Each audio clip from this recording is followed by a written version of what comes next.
yesterday.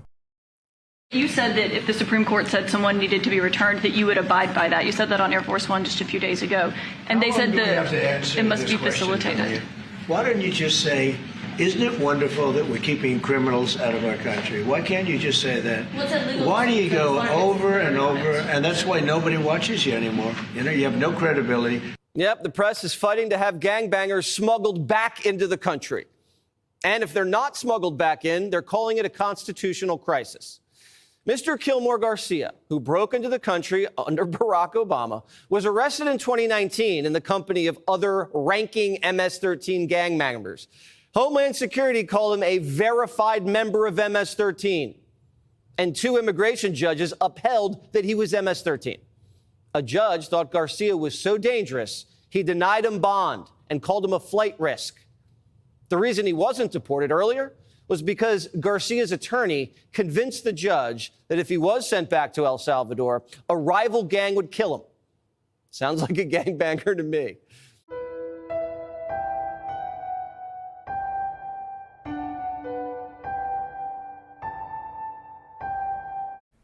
And the trick is now, and I think a lot of people watching this may be experiencing this, for the vast majority of Americans, right, in their day-to-day life, it doesn't feel that unfree. It doesn't feel that different, really. And what the Trump administration is banking on is they can take advantage of that sense of normalcy to take away all our liberties. And that is why the fate of Kilmar Abergo Garcia matters to all of us. And that is why the fate of Kilmar Abergo Garcia matters to all of us. These people are sick. They're sick. They're bad people.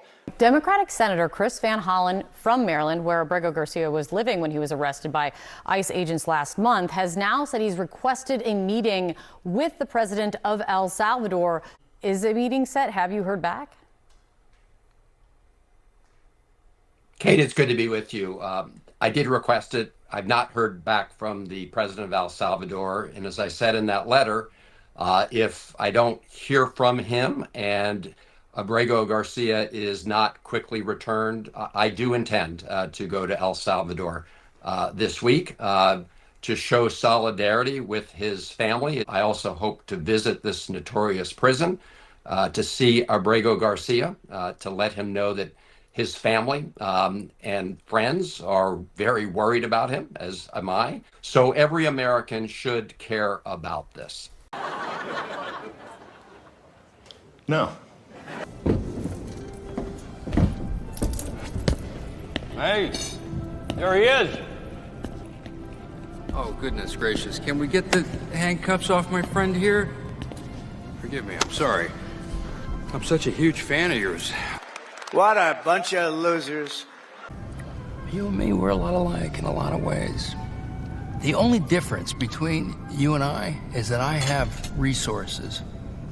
I think, if I may, you need my resources. Someone behind you, a benefactor. I'd like to be that guy.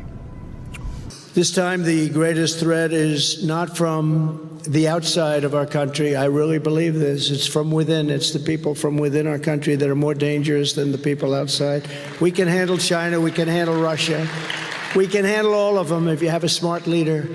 But the inside people are very dangerous. They're very sick people, in my opinion, in many cases. They're sick.